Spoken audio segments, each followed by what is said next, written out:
Alright, so in this tutorial, I'm going to show you the best settings you need to do for your iOS 26 that you need to turn them off for better performance and better battery and overall a better user experience for your iPhone. So make sure you watch this tutorial till the end to exactly know what to do. First up, being very simple and easy, what you need to do is just simply turn off clear iOS 26, that this clear icon apps, whatever it's called. You can just simply turn it off by just simply pressing on your screen and holding it, and you'll see an option of edit. Once you press on it, you just need to press on customize. Now over here, some people will do clear, and clear will look something like this, but you can just change it to dark, which takes way less battery and it's way better. Now for the same, what you need to do, just go to your settings, and inside settings you need to go to accessibility, motion, and right over here just make sure that reduce transparency is turned off, and make sure these options are turned on.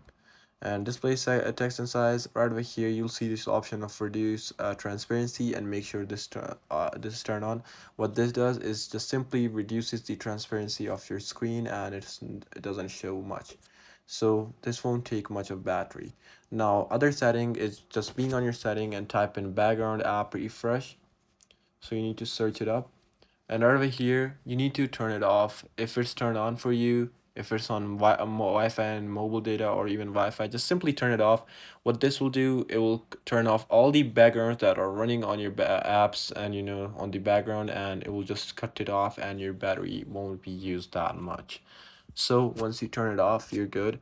Now what you can do is simply go ahead and go to your app settings, and right over here inside your app settings, just scroll down until you see the option of Safari. And inside Safari, just make sure you copy all these settings right over here from my turn on. It's just like allow using private browsing and all these options.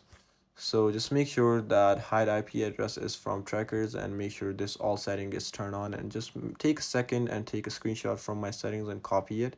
So once this is done, what you can do is just go to privacy and security. If you can't find it, just simply search it, but right over here you'll see the option of privacy and security. Just go and press on that, and right over here, this one is optional, but if you want to turn off your location services, I've turned it off, and it saves quite of battery. So if you don't use location service a lot, just simply turn it off and you're good. But if you have turned it on, it's not a problem, but you just need to scroll down until you see this one specific option, which is analytics and improvements. Just go right over here and make sure these options are turned off, because these options take so much battery that you can't even imagine. And analytics data and share iPhone analytics, these are turned off. Now over here you'll see the option of Apple advertising. Just make sure Apple advertising is turned off as well. Now once all these settings are done, you're good to go. These were all the major settings that you need to turn off for iOS 26. So I hope this tutorial actually helped you out. Also,